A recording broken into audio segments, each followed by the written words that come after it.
Ladies and gentlemen, Binnall of America!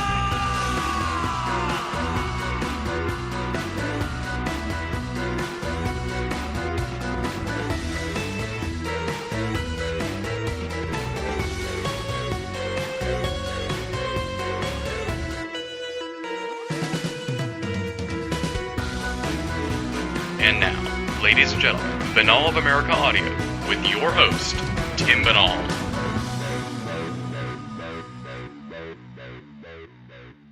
Hello there, my friends. This is Tim Binnall of BinnallofAmerica.com with the season premiere of BOA Audio Season 4.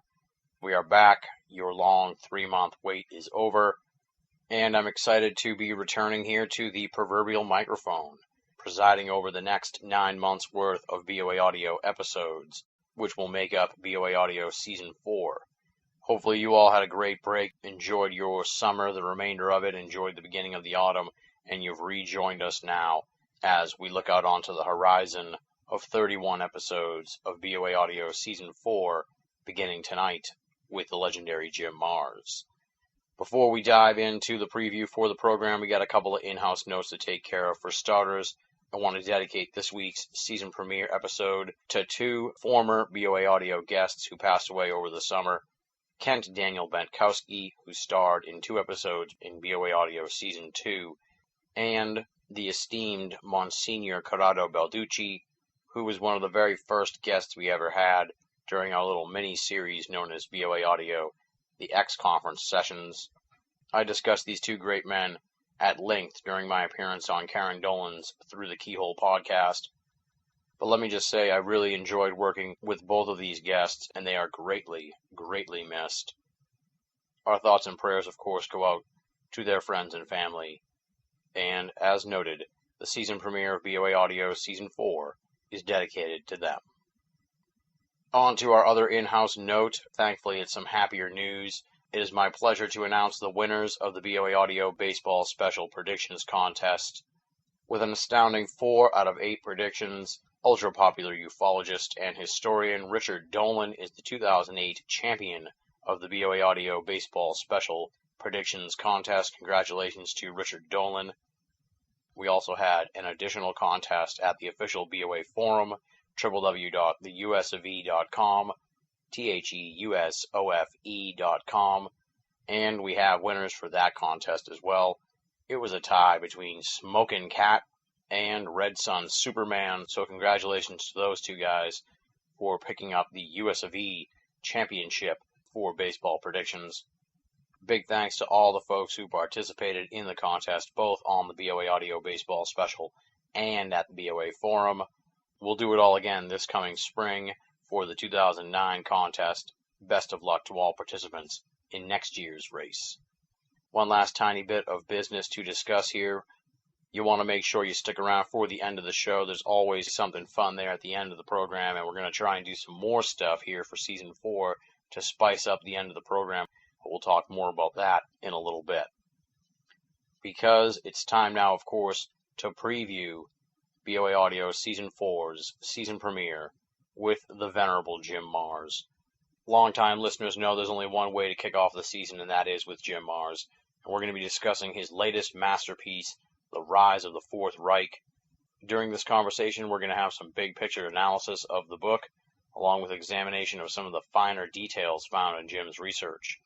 We're going to talk about what Jim means by the term Fourth Reich, the bizarre story of Rudolf Hess, the U.S.-USSR space programs of the 1960s and how they were fueled by former Nazi scientists, infamous Nazi super soldier Otto Skorzeny, the little-known May 1979 assassination attempt on Jimmy Carter, plus Nazi social trends that have taken hold in contemporary America. In addition to all that, we're going to talk about the JFK assassination, the 2008 presidential election, the past year in ufology and 9/11 research, and, as is custom here on the program, tons and tons more.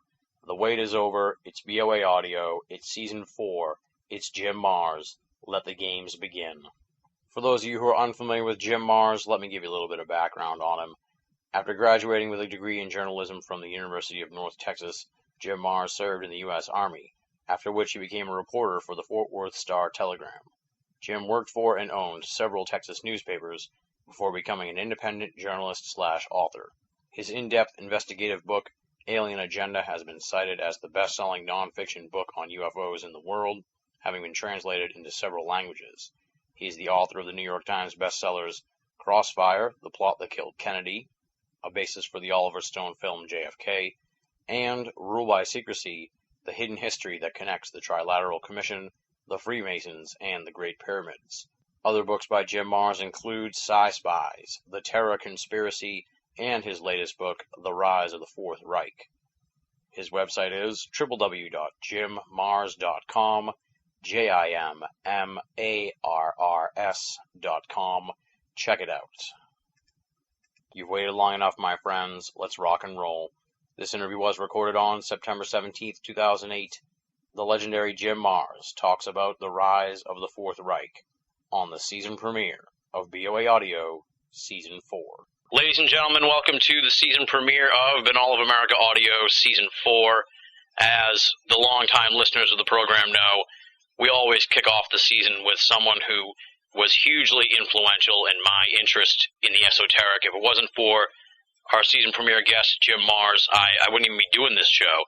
You can kind of blame him, I guess, for Binnall of America, because he was definitely one of the inspirations for me to look into the whole world of esoterica and esoteric mysteries. We closed out the season premiere last year with a tease for The Rise of the Fourth Reich, which was released this past June, and we're going to dive in and discuss The Rise of the Fourth Reich with him today here on the show. Outstanding book. It's a tour de force. I just finished it last night. I loved it. Highly recommend it. It's another classic Jim Marrs tome here, so you got to pick it up, folks. He's part of the fabric and the foundation of this program. He is the legendary Jim Marrs, kicking off the fourth season. It's just a real pleasure and an honor to speak with you again, Jim. Welcome back to Binnall of America, and thank you for helping us kick off the new season of BOA Audio. Well, it's my pleasure, Tim, and congratulations on jumping into a whole new season. Thank you very much. As the leaves start to turn, I know I'll be talking to Jim Marrs again, so it's always I always enjoy that part of the season. Well, let's talk about The Rise of the Fourth Reich, because you sort of teased it at the end of last year's season premiere. You said all you could tell us was the title, and now, of course, it's been out, and as I said, it's a tour de force, and just another outstanding piece. It's like an updated version of Rule by Secrecy, sort of puts part of Rule by Secrecy under the magnifying glass and really draws out a lot of stuff. It's amazing. I highly recommend it. What made you decide to sort of tackle this issue next? I know last year we had you on for the re-release of Spies, and before that it was 9/11 you were talking about, but now you've gone back. You've looked at World War II. You've looked at the Nazi influence that's spread across the globe since World War II. What made you decide to sort of go in this direction and put together Rise of the Fourth Reich? Well, as you so correctly surmised, this is kind of a follow-on to Rule by Secrecy. I wanted to bring it right up to the date and show some of the trends and some of the fads and some of the things that are happening in our society today. And when you look at who's behind all that, the people who own the multinational corporations, the Bilderberg Group, the Council on Foreign Relations, the Trilateral Commission, which are playing a prominent role in this current election. Behind John McCain is Henry Kissinger and the Council on Foreign Relations, and behind Obama is Zygmunt Brzezinski and the Trilateral Commission, which was created by David Rockefeller and an offshoot of the Council on Foreign Relations. So you got the same people controlling both ends of the spectrum, and of course they keep everybody from looking at that by distracting them with, well, I didn't like the dress she was wearing today, and he said something, but that's not really good, and blah, blah, blah, blah, blah, blah, blah, and it just keeps us totally off balance and totally not looking at the reality of what's going on. Before I get into more, let me try to set a few things straight for you, Tim, okay, and your listeners. When I say the Fourth Reich, of course, I am extending out from Hitler's Third Reich. But the German word for Reich, with a capital R, simply means empire. And I don't think there's anybody today that can reasonably argue that America is not the preeminent empire in the world today. And then, but what's interesting is that in the German Reich with a small r means wealthy or rich. So it's not too much of a stretch to say that Reich means an empire of the wealthy. And I think we can see that that certainly is today. The main thing I want to point out is when I say that America is becoming a fourth Reich, I don't want people to get the idea that I'm saying that America's been taken over by goose-stepping Germans, okay? Yeah. That's not it at all. It is the people, the families, the corporations, some individuals who actually funded Hitler, promoted Nazism before, during, and after World War II, then brought Nazis over to this country and began to infuse the National Socialist doctrine into the United States and has changed our once free democratic republic into a centralized government practicing National Socialism. And the acronym for National Socialism is Nazi. So when I say they're Nazis, I'm not talking about Germans. I'm talking about people with a National Socialist ideal. In fact, when you hear the term neoconservatives or neocons, as the Bush administration has been packed with, just understand that they are simply National Socialists masquerading under the name neocons.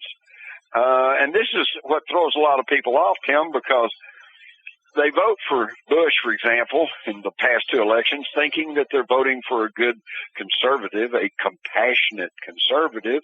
And these are all good people. These are all rock-bed, mostly Republican, Constitution-based conservatives, okay? And they want less centralized government. They want more border security. They want better education. They want to promote family values. They have all the right instincts, but they've been led down the primrose path by National Socialists who have styled themselves conservatives, and it's thrown a real disconnect in there because these true constitutional conservatives can't understand why they keep voting for these conservatives and all they get are more and more socialist programs. Exactly, yeah. The beat goes on no matter who gets elected, it seems. Exactly. And we're going to see the same thing with this election. If you vote for Barack Obama, you're going to get the New World Order and the North American Union. And if you vote for John McCain, you're going to get the New World Order and the North American Union, only maybe not quite as fast. Exactly, yeah. It's just a matter of the window dressing, I guess you could say. Now, I want to dive into some specific points in the book because I read it, of course, as usual with my Jim Mars books. I read it with a fine-tooth comb. The first thing I want to talk to you about is you do a great job in the beginning of the book really talking about the world of the Nazis in the World War II era and that whole decade or so of dominance by them in Germany and the whole war pretty much. You do a great job talking about it. And I want to ask you about Rudolf Hess and his trip to England because I was really surprised that you sort of say that it may have been a secret attempt to sort of get some capitulation from the UK to the Nazis by the powers that be, you know, the royal family and the financiers and stuff like that in England. As long as the royal family could continue on, they were going to give up, I guess you could say, to the Nazis. Yeah, what it is that recently as 2007, some documents were made public in England that showed that during the war, the Queen Mother of England wrote that she was perfectly okay with a Nazi occupation of England as long as they guaranteed the monarchy. And, of course, this shouldn't be surprising to anybody because the monarchy of England, the Windsors, who had changed their name from the Mountbatten, who had changed their names from the Battenberg, they're all Germans. They're of German heritage. So it's like, sure, we'll let our cousins come in and run everything. It's really amazing. And yes, the Rudolf Hess affair, which most people don't even know about, and yet it was a big deal at the time, and it's kind of been an ongoing thing because I remember as a reporter in the 70s and 80s, there was a growing worldwide movement to free Rudolf Hess. He was the last of the Nazi leaders. He had flown to England in May of 1941 and was taken into custody and was held for the rest of his life in Spandau prison outside Berlin. And there was a growing movement saying, look, the guy's you know, he's in his dotage. He can't be a harm to anybody. You know, why all this cost of these three powers, Britain, United States, and Russia, providing guards for him and food for him, just let the poor old guy out. And, of course, just as they were about to achieve success in the release of Rudolf Hess, the British said, oh, he was found hanged. committed suicide. You know, because he was about to be released. So that should cause any thinking person to go, wait a minute, what's happening there? And, of course, the conventional viewpoint is that Hess just kind of went nuts, got an airplane, flew to England thinking he was going to try to arrange a peace agreement between Britain and Germany and thereby make himself a big hero and gain favor with Hitler. But after that happened, both Churchill and Hitler both basically said, well, he was just a lone nut. And everything went on.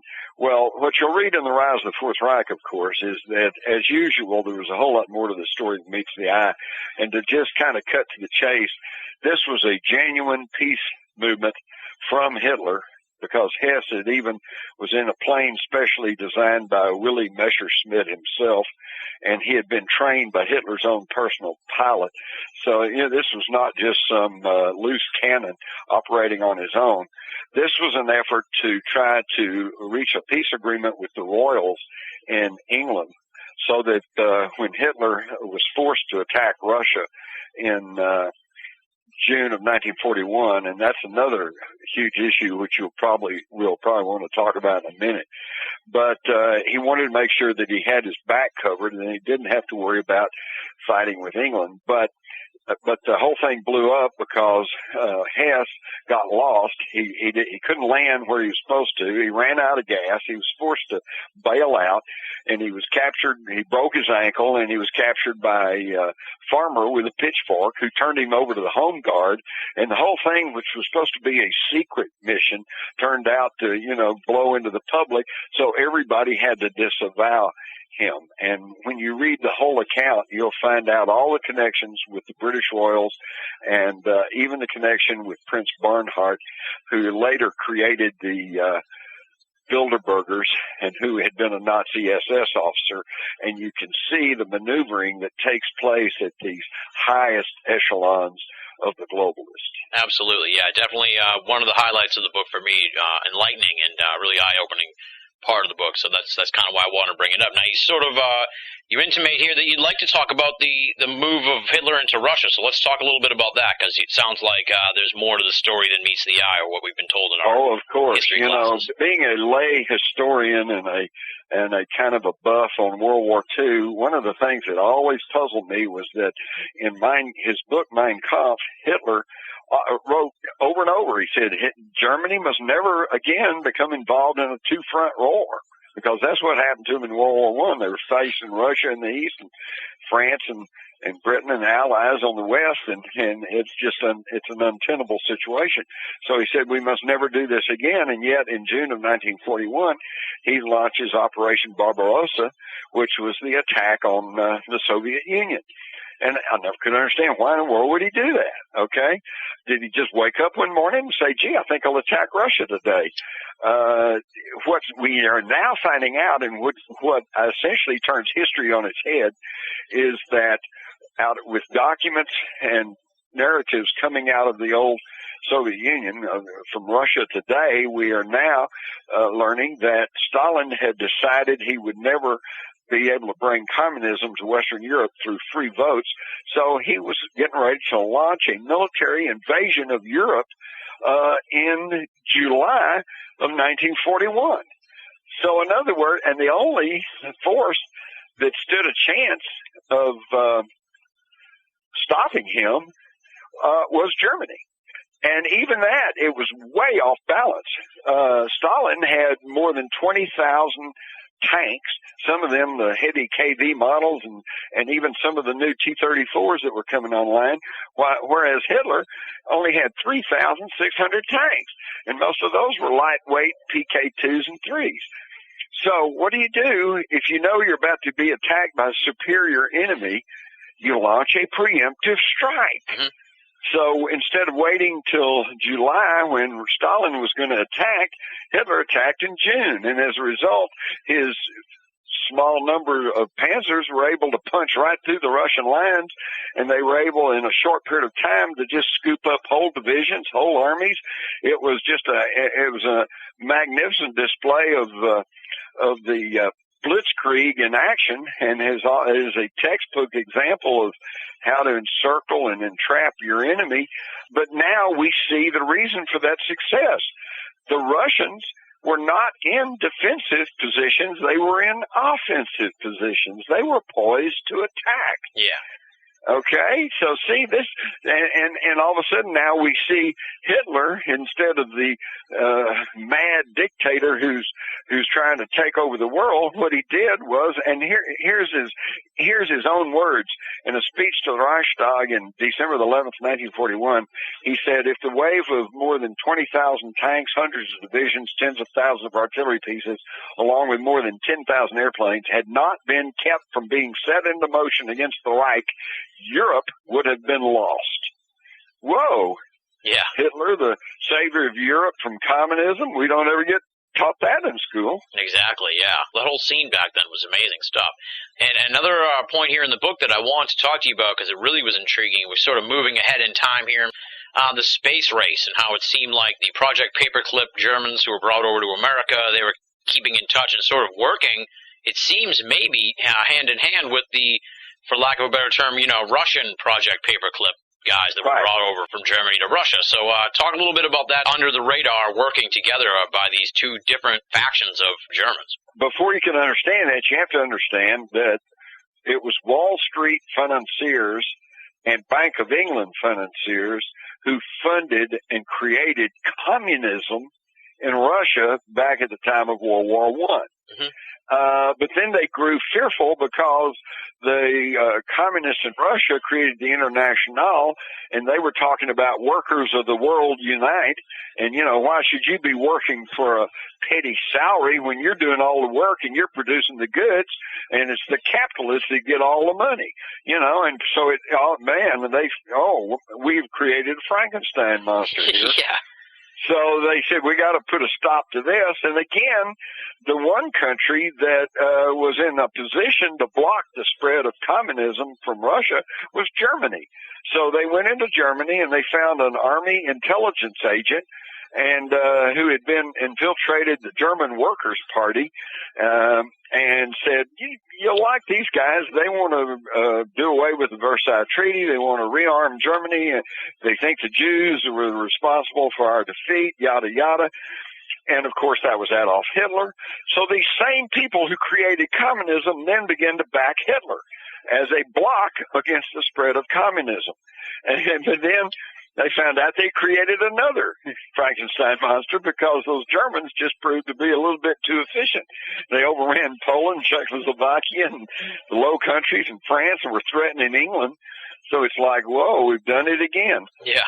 So you have to understand that the same forces are manipulating on a global basis. That's why they call themselves globalists. Absolutely. They don't really care about the United States. They don't really care about any particular country because they're looking at it from the overview. Mm-hmm. And so after the war, the Russians grabbed as many rocket scientists as they could.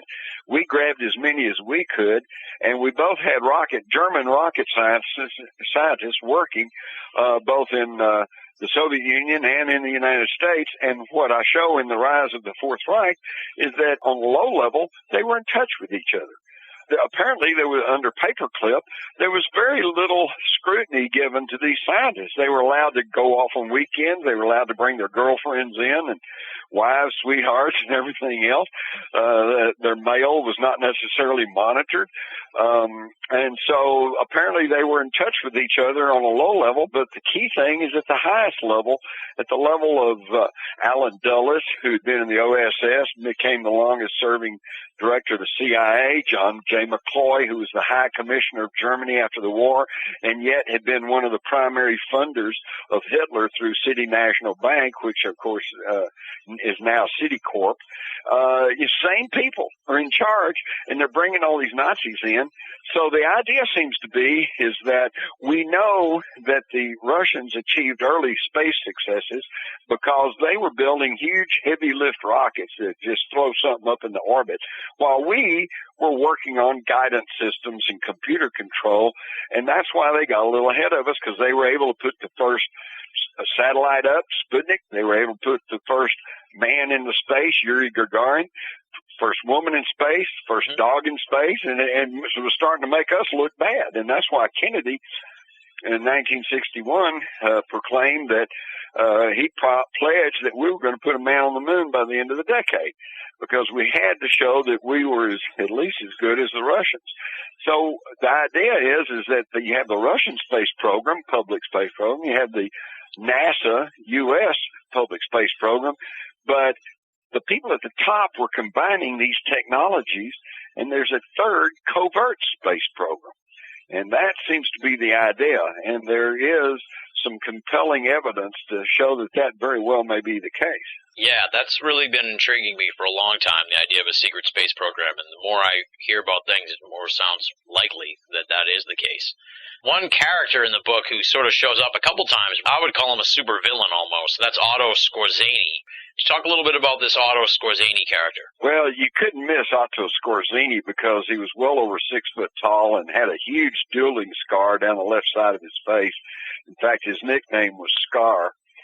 You know, I'm not sure that you could actually portray Skorzeny as an evil person. He was just a super good commando. Yeah. And he followed orders. He did what he was told to do. He came to prominence in September of 1943 after most people, again, they don't pay attention in history class, so they don't know any of this stuff, but you'll learn in the rise of the Fourth Reich that with the invasion of Italy by the Allies, the Italians switched sides. They said, okay, that's it, we give up. And they overthrew Mussolini, and they put him under arrest, and they put him in a mountaintop hotel retreat, holding him incommunicado, except Hitler knew where he was, so he sent Otto Skorzeny and some German paratroopers, and they made a daring daylight raid on this hotel, and they captured Mussolini without firing a shot.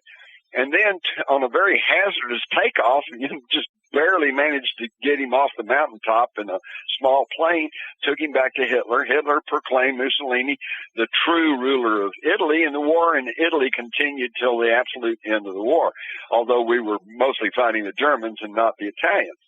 Okay, so that brought Skorzeny, to world prominence as far as recognition goes.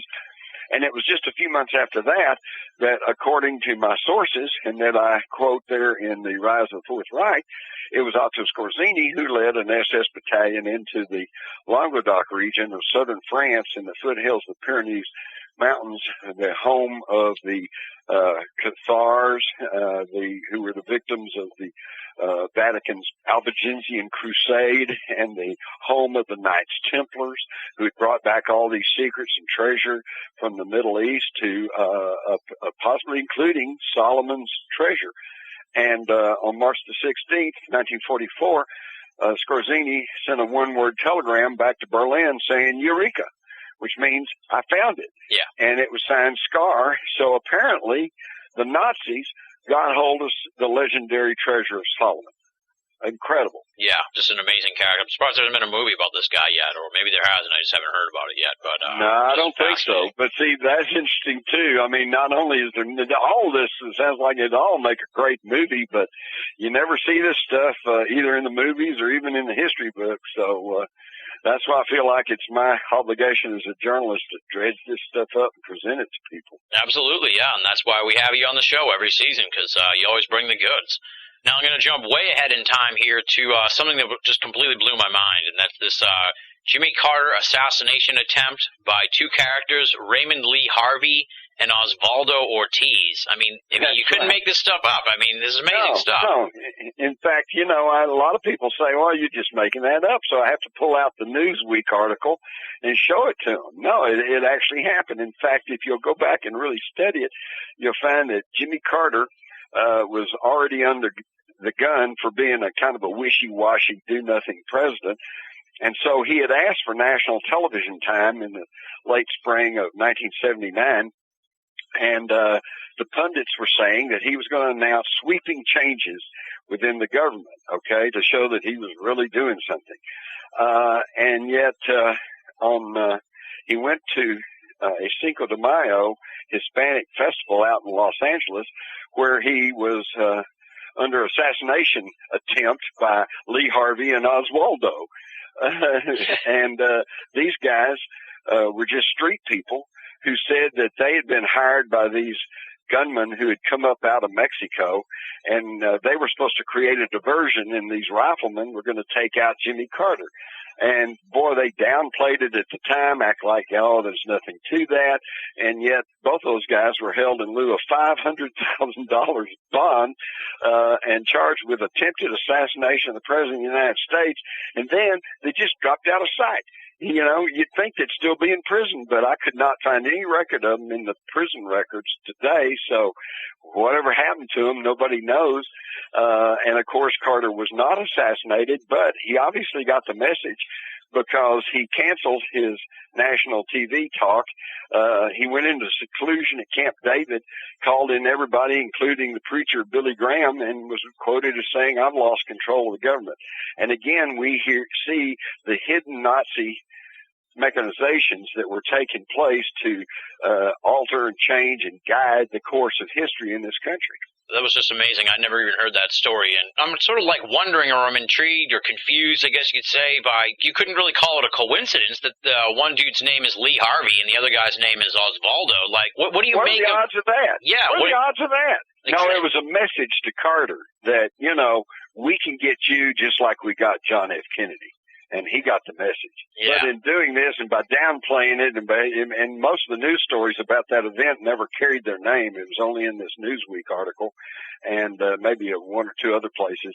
And of course, it just gets swept under the rug. And like yourself, you didn't even hear about this story, and most people have not. Well, they have now, thanks to Rise of the Fourth Reich. So I'm glad it got out there. Now, right next to that in the book is a story here about the chicanery involved with Ronald Reagan and the vice presidential pick. I mean, this has been kind of discussed before in the past, but I found it really interesting. You sort of lay it out that a lot of that sort of was the doing, in a way, of the media. Like, they created the story and then they wagged the dog, if you will, and you know, pushed it so hard that Reagan had to go in the other direction and pick Bush, it seemed. That's right. Reagan, who had pledged during his campaign that he would never allow George Herbert Walker Bush into his government, nevertheless backed off and said, oh yeah, and in the middle of the convention, when the national news media was calling for a dream ticket, which would have been Reagan with former President Gerald Ford as vice president, of course they were already saying that since Ford had been president, then he should get to choose half the cabinet.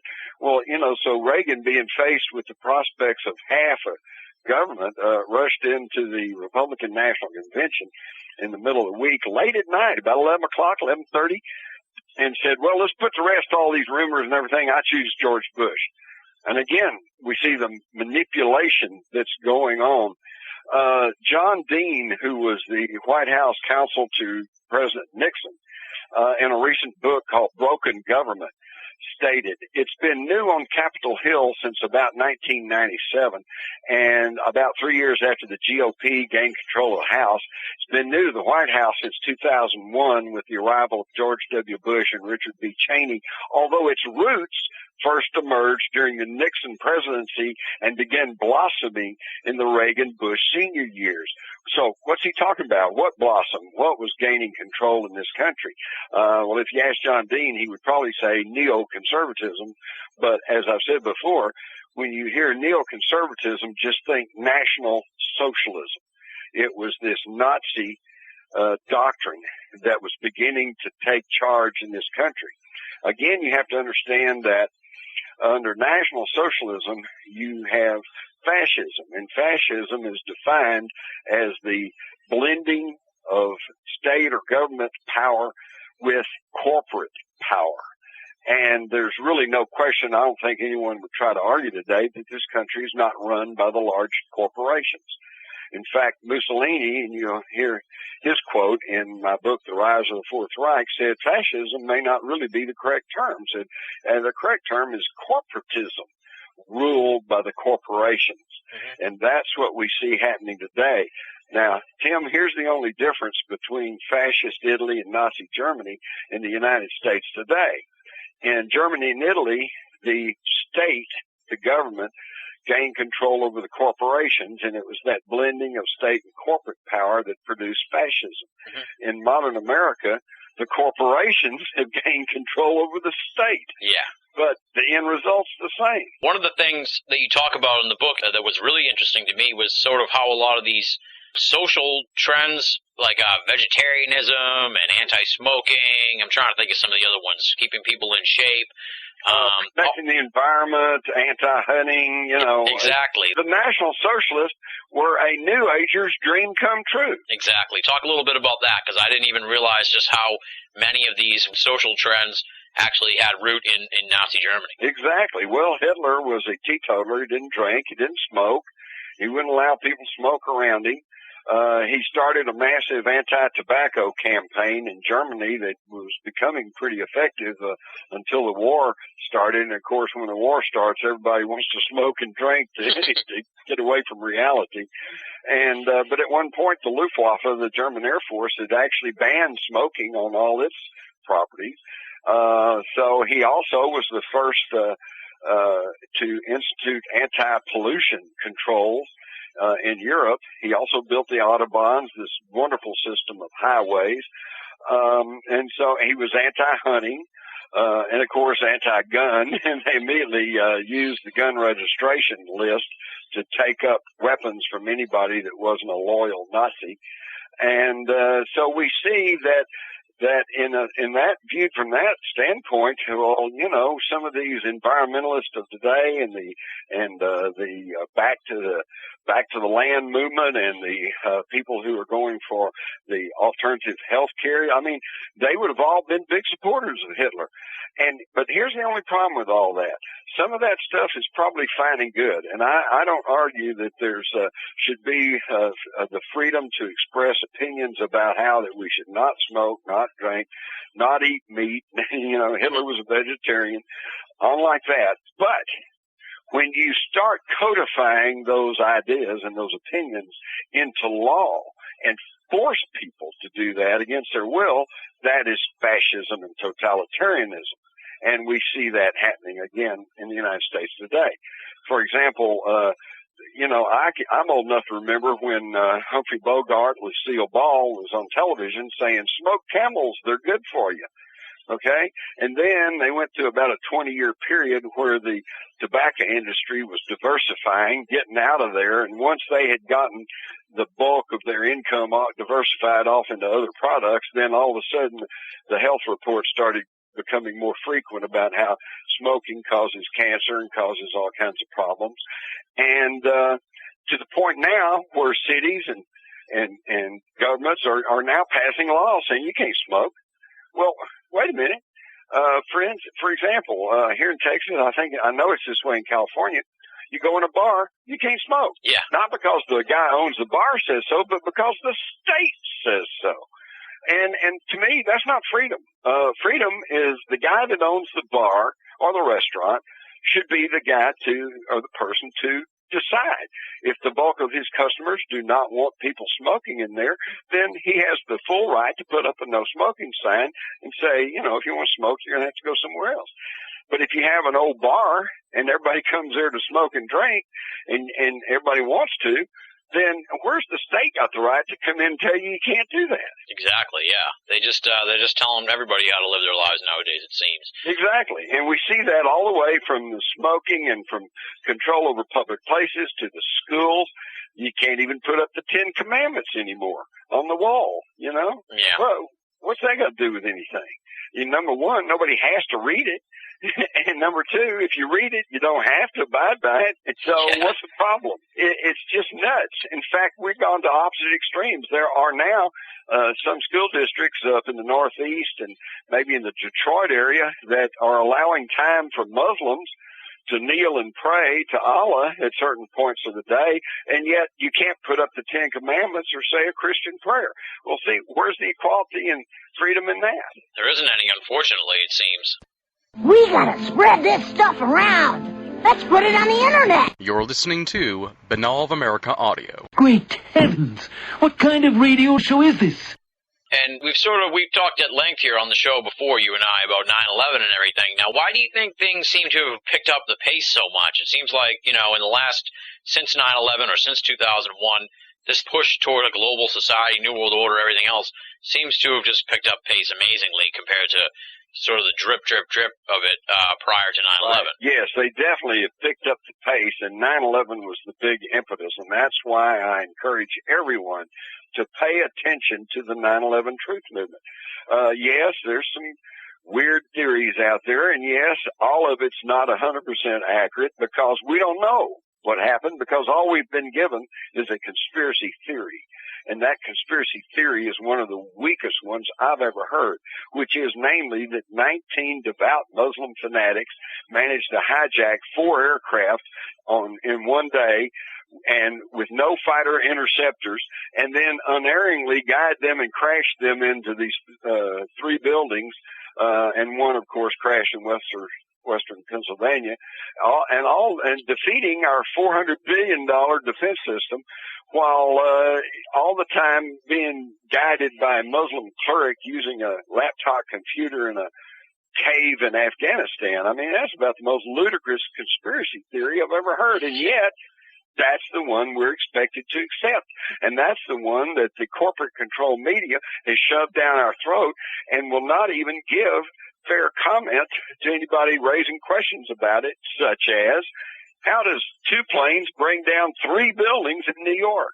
Yeah. If the war on terrorism is legitimate, and we have to be concerned about these terrorists who are trying to bring weapons of mass destruction into our country, how come to this very day they've not done any concrete thing to secure our borders?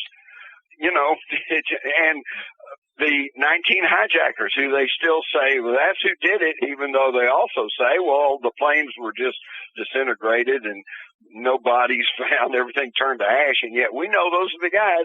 Well, how come? Especially since European media, including the BBC, has accurately reported that at least 7 of those suspects were turned up alive in the Middle East. It wasn't even them. Yeah.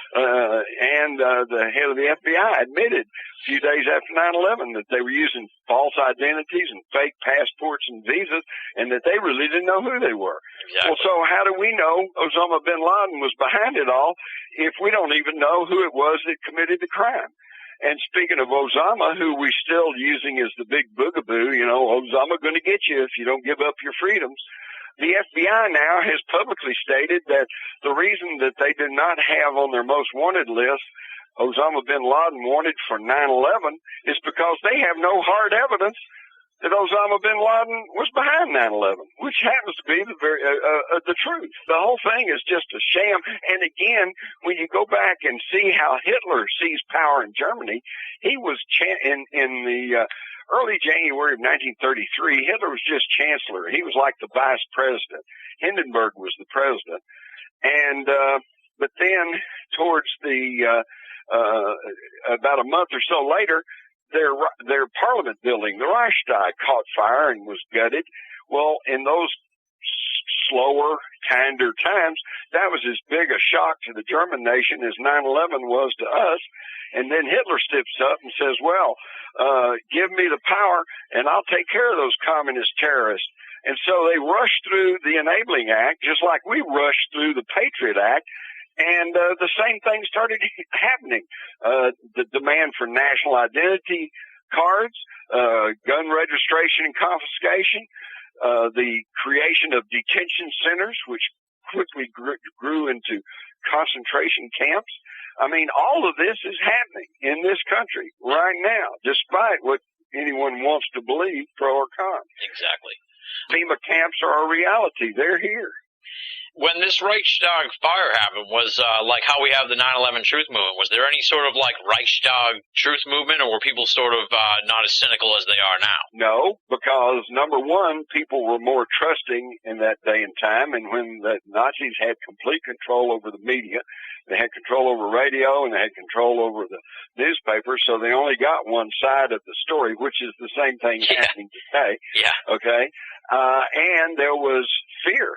If you tried to get up and say something, the Gestapo showed up and you disappeared, or the Nazi brown shirts would show up and bust all your windows and tear up your store and and break into your home. So people just didn't want to act up. And we see the same thing today, although I don't know of any instance where somebody's actually had their store wrecked or their home wrecked or something. But let's face it, Tim, a lot of people today, I hear them, they come up to me after meetings and talks and stuff, and they say, aren't you afraid to speak out about this? Aren't you afraid they're going to come get you or something? So that fear is still here. Yeah, absolutely. And one question I wanted to ask you, been wanting to ask you now for like the last couple of years, and it seems to keep falling off the notes, but managed, since we have some time here today, to get it in there. Now, obviously, you're a master of research into the JFK assassination, and you've seen, conversely, how this 9/11 truth movement has grown. Had the internet been around back in '63, do you think where we're at right now as far as what we know about the JFK assassination, do you think things would have changed at all if there was internet back then? Yes, I think so, because it's taken us 42 years or so to finally garner enough enough information and put it into the public that now most thinking people, in fact, polls show 85%, almost way up there, now understand that Kennedy was killed as the result of a conspiracy. And this conspiracy was covered up, if not orchestrated, by the highest levels of power in the United States government. If the internet had been active in 1963 and 64 and 65, we probably could have known what we now know by 1970. Okay. But the media was controlled, the information didn't get out, and it was only after 42 years of books and whatever, and of course now the internet, that information's just ballooning because documents, photographs, all kinds of evidence can come forward. One example is that I know even back in the 70s, I was trying to tell people that David Ferry, a man connected to both the CIA and the Mafia in New Orleans, was connected to Lee Harvey Oswald, and the government and apologists were all debunking that, saying, no, that's not true. They never knew each other, yada, yada, yada. And finally, in the late 70s, or maybe even into the 80s, public television finally aired a documentary, and in there they made public a photograph showing Ferry and Oswald together at a Civil Air Patrol meeting. So all the stuff that for years the government denied, all of a sudden nobody got up and said that's not true. It's just like all of a sudden, well, we all knew that, and we just move on. Yeah. For example, young people today, they've all seen the Zapruder film. What they don't understand is that nobody saw the Zapruder film for more than 15 years after the Kennedy assassination. Wow. How did it end up getting out in the first place then? Well, because Time Life, who was headed by these very globalists, okay, they bought the rights to the Zapruder film, and although they selectively published still frame photographs, including reversing the order of two of these frames that would make it look like he was shot from the back and he fell to the front, when in reality he was shot from the front and fell to the back.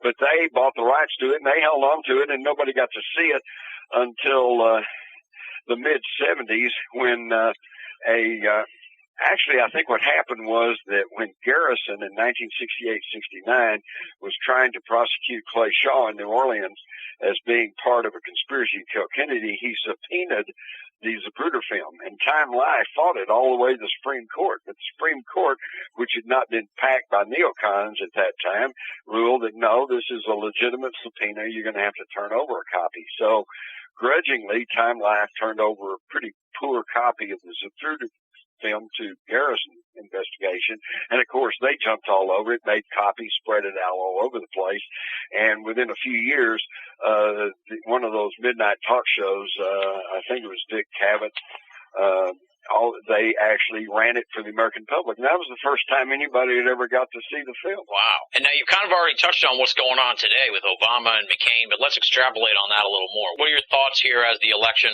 heats up, and where do you think it's headed, and what do you expect for whomever is the new president in January? Well, considering the rapid disintegration of our economy, there are those now who are claiming that there may not be an election.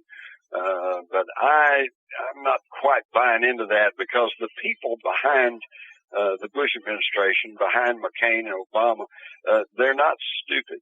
And I think they realize that if for whatever reason the November elections are either suspended or postponed or whatever, that's going to push a lot of Americans who are just kind of now on the fence. They're just indecisive. They're not sure who to believe or what to believe, and that would push them right off the fence.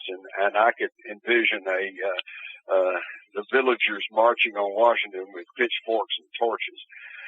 So I think they'd want to avoid that. But I think that we are in for some very destabilizing times as they try to gain control over the economy. The main thing is, and this is why I would really encourage your listeners to grab a copy of my book, The Rise of the Fourth Reich. Give it a read. Think for yourself. I'm not a politician. I'm not an evangelist. I'm not asking for your belief. I'm presenting you with some documented information. And you can make up your own mind as to whether you believe it or not, and more importantly, what you choose to do about it. But I think we all understand, and we all sense that the United States of America has gone off course. We've gotten off on the wrong path somehow.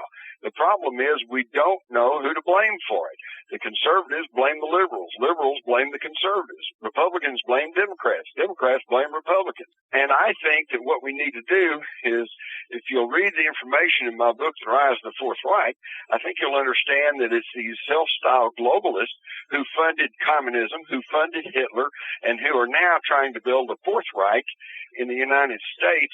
These are the ones we need to stand and point the finger to and say, these are the people behind all this, and we need to quit being divided and conquered and stand up as one, as Americans, black, white, red, yellow, Jew, Christian, Muslim, it doesn't matter. If you believe in America, we need to stand up and say, we're Americans and we're mad as hell and we're not going to take this anymore. Absolutely, yeah. And you sort of asked the rhetorical question towards the end of the book where, Germany, they sort of could look to America for deliverance, and you asked the question, where can Americans look for deliverance? That's the scary part, too, about what's going on nowadays, because there is really no superpower that's going to save us if something happens with America where it becomes, even more totalitarian and insane. Exactly. We're pretty much on our own on this one. And that's why it's incumbent upon anyone who cares about this country, its future, which means the future of your family, your children. You better start paying attention now, and you better figure out what you can do to rectify the situation, or we're all going to end up in a Nazi state, a national socialist state, where everywhere you go, you have to show your IDs, by computer and satellite, you're tracked 24/7. You can't even do any business. You can't go anywhere or buy or sell or do anything unless you have the approval of the state. And, of course, this is a 1984 Orwellian society that I don't think anyone truly wants if they understand the true situation. It's pretty scary. And do you have hope, I guess, is the question, too? Do you have hope that we can avert this? Or are you and I part of the minority of people who are actually thinking about this, and a lot of the sheeple are sort of, they're going to be led to slaughter? I mean, I'm a little worried about that. Two thoughts there. Number one, it's been well established that at the time of the American Revolution, which established this country as a free and independent democratic republic, only about 20% of the population truly supported the revolutionaries. And most people either wanted to stay good British citizens or they didn't care one way or another. And I think we see that in our country today. But you see that the colonists, the revolutionaries, won out. The next thing is there are more of us than there are of them. These globalists only number in a few thousand, and we're a nation of almost 300 million. If everybody just stood up and said, no, I'm not going to do that, and then we wouldn't be doing that. And I've heard that all my life about the Germans with Hitler. Hitler was just one guy with a funny mustache.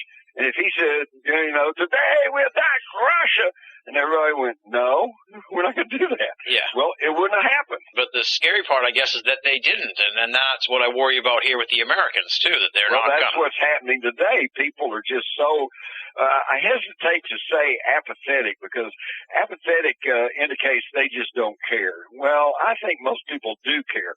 The problem is they're just paralyzed because they don't quite know what to do about it, and they don't know who to believe. They don't know whether to listen to Rush Limbaugh or Ralph Nader or you or, I don't know. And so it's time to start doing your homework, read a little bit of history, find out where we came from, how we got to the point where we are today, so we can make some intelligent decisions about what we want to do tomorrow. Absolutely, exactly. And I'm going to put over the book again here, The Rise of the Fourth Reich. Outstanding stuff. You can get it at pretty much any major bookstore and any small bookstore probably, and online as well. So it's easily available. You got to pick it up, folks. And at my website, jimmars.com, JIMMARRS.com. There you go, absolutely. Now, it's been a year since we talked to you. Let's sort of just touch on some of the other weird realms that you've explored. Let's talk about the UFO phenomenon a little bit. What do you think of the past year's stuff? We had a major Stephenville thing. Seems like the media is picking up on UFOs again.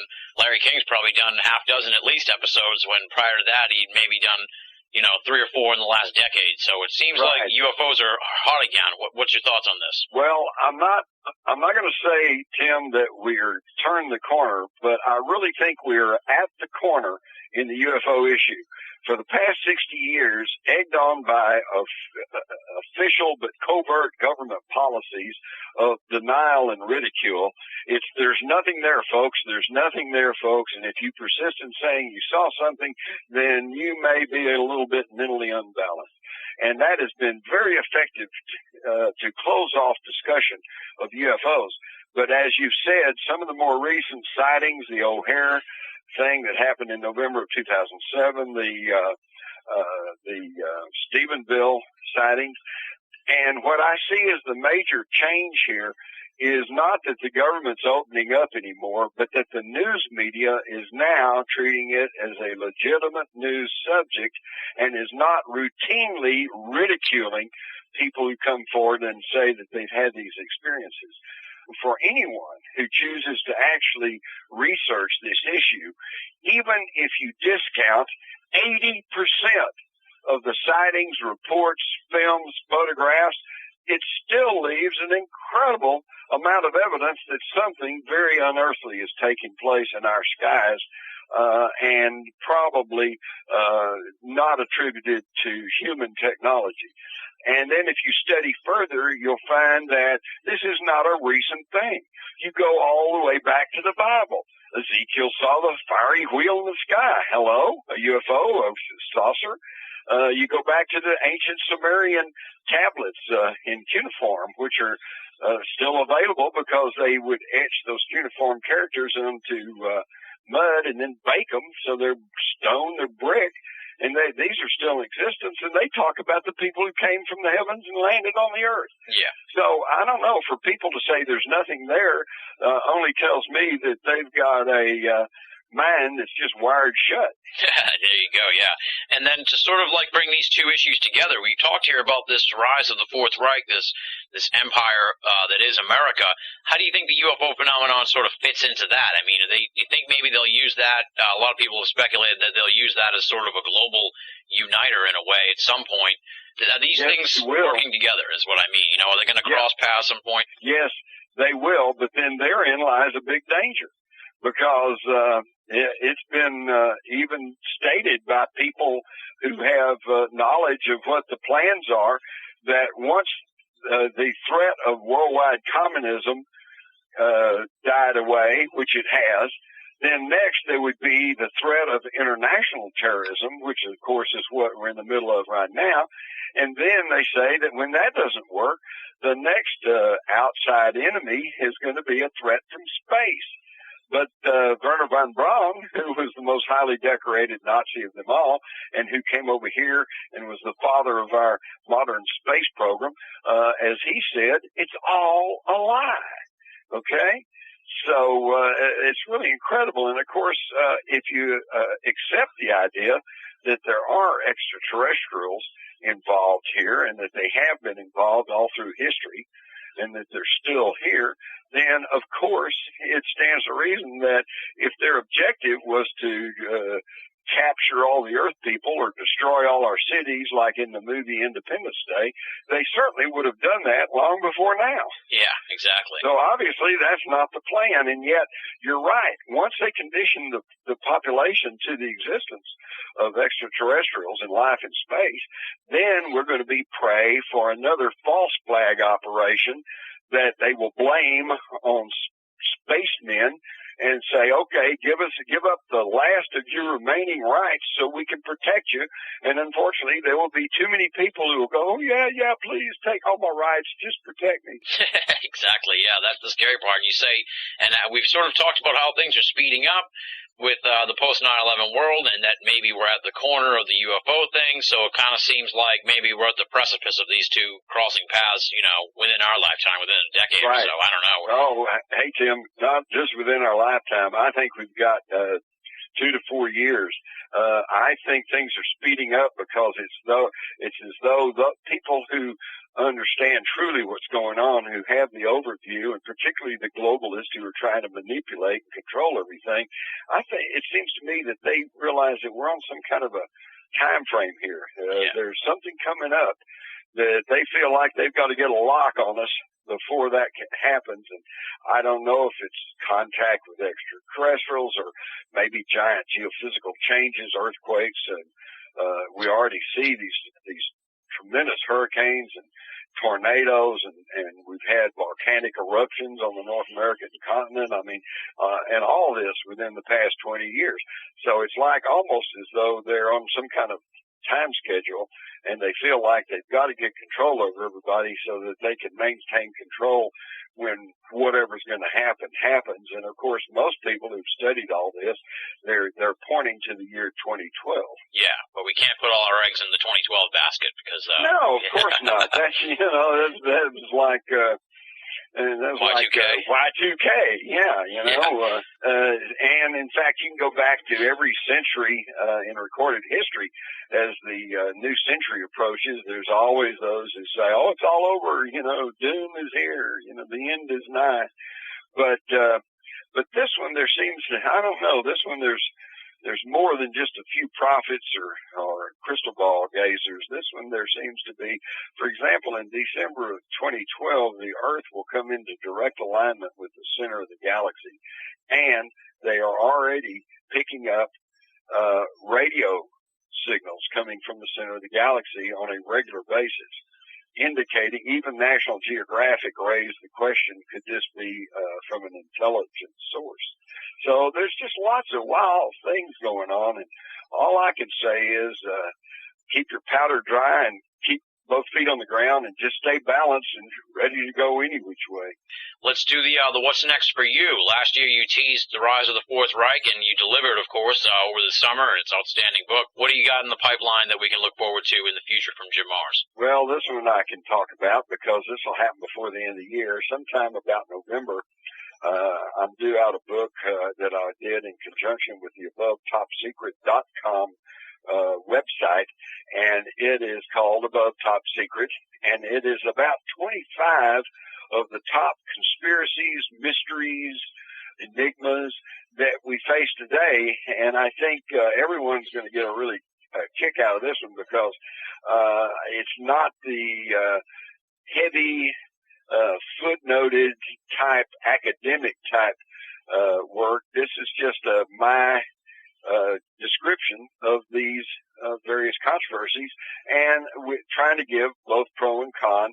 So it would be a one-stop shopping. You get this book.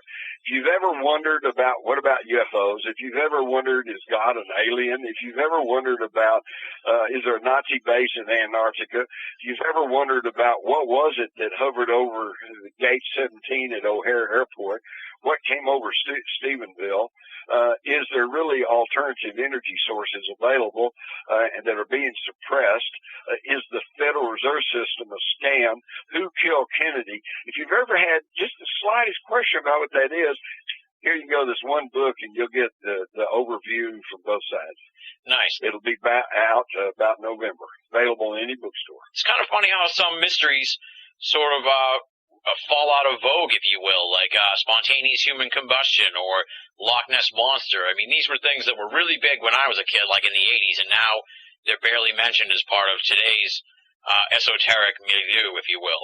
But, Tim, let me ask you this. And both those you mentioned, spontaneous combustion and the Loch Ness Monster, have they been solved?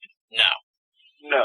Yeah, so, exactly. Again, we don't have an answer to that, so we'll just ignore it. We'll act like that's not happening. But there's still mysteries, and they're still there. And it's just that since science can't definitively explain them, then we just ignore them and act like they're not happening. Same thing with the crop circles. They're still going on. Some of the crop circles for the 2008 growing season are some of the most spectacular they've ever had. And yet the media won't touch it. Nobody thinks about it. And if somebody does think about it, there's always somebody who go, oh, well, old Doug and Dave, those pub crawlers, they said they went out with a board and did that.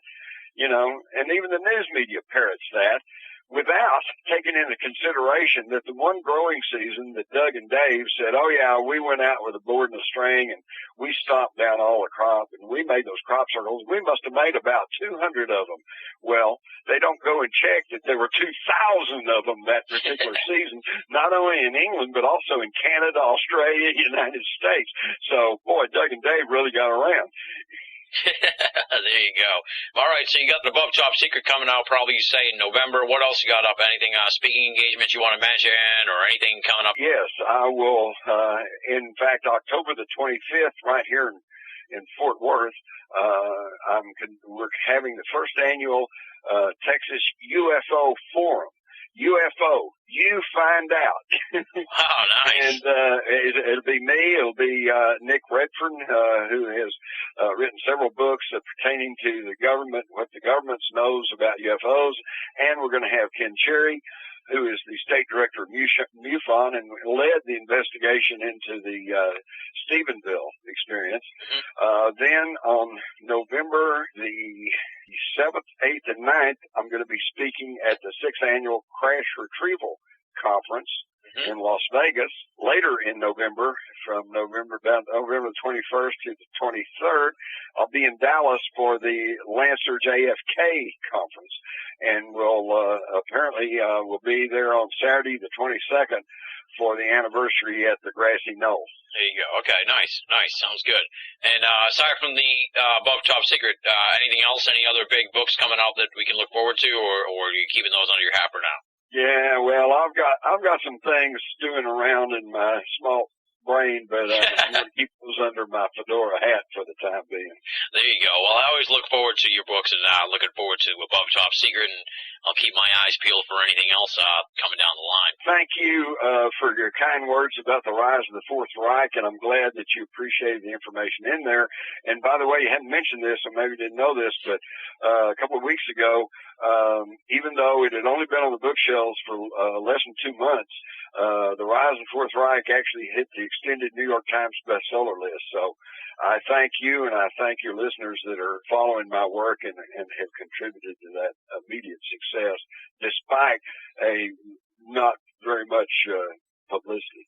Well, Jim, I can't thank you enough for coming on the show. As I said in the introduction, you're the fabric and the foundation of this program. You were the very first guest on BOA Audio Season 1, Season 2, Season 3, and now for Season 4. I'm humbled by how successful this program has been, and I know that a big part of that is from help from people like you who gave me the chance and talked to me before we even done any interviews, and I really appreciate that. And as I've pointed out on endless occasions, if it wasn't for Rule by Secrecy, there wouldn't be any Binnall of America. So you're a hero to me. You're a mentor in a lot of ways.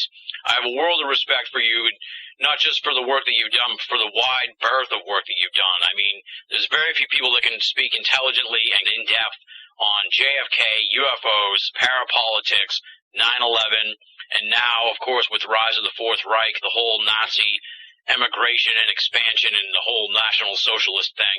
I mean, you just do it all, and I find that just so refreshing in this world of esoteric specialization that you're just a master of all these different realms. It's been just great to have you back for the fourth time to kick off season 4. So thanks again for coming on the show, Jim. Well, thank you, Tim, and thank you for all those accolades. But let me point out, I think another reason maybe for your success is the fact that unlike most of the mass corporate media, you actually deal with truth, with real subjects, and with subjects that are of great interest to a large number of people. And you don't pull any punches. You just give the information. And so people respond to truth, I've found. Well, thank you very much for those kind words. I appreciate it. That does it for the season premiere of BOA Audio Season 4. Big, super huge thanks to our very special guest, the legendary Jim Mars, for joining us for the 4th straight year to kick off the new season of BOA Audio. You can find out more from Jim at the website www.jimmars.com, JIMMARRS.com. Check it out. Up next, since it is the first episode of the season, we're going to eschew BOA Audio listener feedback. Let me just roll out the contact information for you. If you want to get in touch with me and be a part of listener feedback, we'll bring it back next week, of course. Here's how you get a hold of me. Either write to boaaudio@hotmail.com or simply go to binnallofamerica.com and click the contact button in the menu there on the left-hand side of the screen. Or you can join up at the official BOA forum, www.theusofe.com, theusofe.com. You can also get to that by clicking the forum button at the BOA website. That'll bring you to the US of E. It's totally free. Join up and kick off your shoes. Join in on the conversations. We'd love to have you as part of the BOA forum. I've got a huge pile of listener feedback that has accumulated over the summer. I'm sure I'm going to dip into that starting next week. But this week, let me tell you a little bit about what I've been up to in the last few months. Traveled out to San Diego, hung out with former BOA Audio guests Greg Bishop and Marie Jones. And then this past weekend, I hosted Nick Redfern here at BOA HQ as Nick was in town for the Mass Monster Mash. That was a great time. Really enjoyed hanging out with Nick and just bouncing ideas off of him as far as future projects in the world of esoterica. Also, while I was at the Mass Monster Mash, I met one of the great BOA Audio listeners, came over to my table there at the conference. His name was Joe. Big dude, kind of scared me at first, actually. Joe, if you're listening to this, you kind of scared me when you first met me, because he's just a big guy, and he was like, Tim Binnall. And I was like, oh shit, this guy's going to stab me. But he didn't stab me. He told me he was a frequent listener of BOA Audio, and he got hooked on the show via his 17-year-old son, Joey. So I'm going to give a double shout-out here to Joe and his son, Joey, who I did not get a chance to meet. I guess he was back home in Pittsburgh. Big shout-out to those two great BOA Audio listeners. Thanks for coming over to the table, Joe. Thanks for not stabbing me as well. I was terrified. Other stuff going on for BOA. We're a part of the Anomaly Radio Network, of course, and this summer we joined up with the Black Vault Radio Network, and we also joined up recently with the Paranormal Radio Network, which is run by Joe Montaldo. So for all the great folks who are listening to us on the Anomaly Radio Network, Black Vault Radio, or the Paranormal Radio Network, thanks for listening to the program. Check out binnallofamerica.com for our vast archives. I believe this is episode number 95 or 96. I don't know. I'd have to check my notes. But we've got a huge archive. Dig into that archive. I'm sure there's an episode or 2 or 8 that you'll be interested in hearing. Other stuff going on. We're going to try and spice up the end of the program here. I felt like it got a little stale towards the end of Season 3, and I don't want to get into the habit of just repeating myself and doing the same shtick at the end of the program each week. So we're going to try and spice up the end of the show here. One thing we're really close to having wrapped up now is the BOA Audio spin-off series that we were teasing last spring, BOA Audio After Hours, which is going to spotlight some of the great BOA staff. I've already taped a few of those interviews. I expect I'll tape the rest of those over the next month or so, and hopefully we'll have BOA Audio After Hours coming to you at the end of each week's edition of BOA Audio Season 4, starting, I don't know, sometime in December maybe. Let's shoot that as the goal. On top of that, I'm looking at maybe doing a little bonus audio at the end of each week's episode, Could be a different thing each week. I did tape one on-site interview at the Mass Monster Mash, and that'll be on BOA Audio in a couple weeks. I'm also thinking about maybe doing some guest update segments there, or an extended preview of the next week's episode. Maybe throw a 2, 3, 4, 5 minute clip from next week's episode on the end of this week's episode. Not literally, but you know what I mean. So we're thinking about doing that maybe at the end of the show too. So I'm kind of percolating on ideas for what to do here at the end of the show, but we're going to definitely spice it up with some extra stuff and change it up a little bit here on the end of the program so people don't just shut it off. Hey, I don't blame them. Sometimes I'm kicking myself wondering why I keep repeating the same thing every week. So it's time to shake it up a little bit here at the end of the program. It's time now for the thanks portion of the program. For the last 3 months, you have not heard my voice, and chances are you haven't seen much out of me at Binnall of America. But that's not to say that there hasn't been fresh and compelling content at Binnall of America, because for the past 3 months, the outstanding BOA staff has carried the load at BOA with their tremendous weekly and bi-weekly columns. Let's run down the list of the esteemed and infamous BOA staff.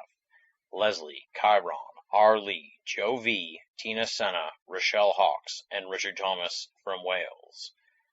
I can't thank them enough. They are my friends, they are the website contributors, and they are ever-growing voices in the world of esoterica, many of whom you'll be hearing from in the not-too-distant future on BOA Audio After Hours.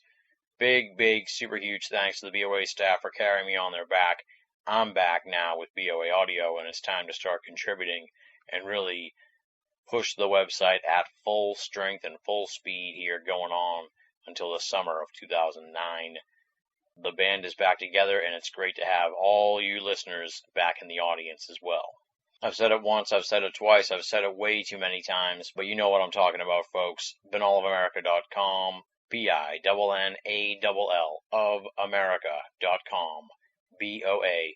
Make it a part of your everyday search for esoteric news and opinion.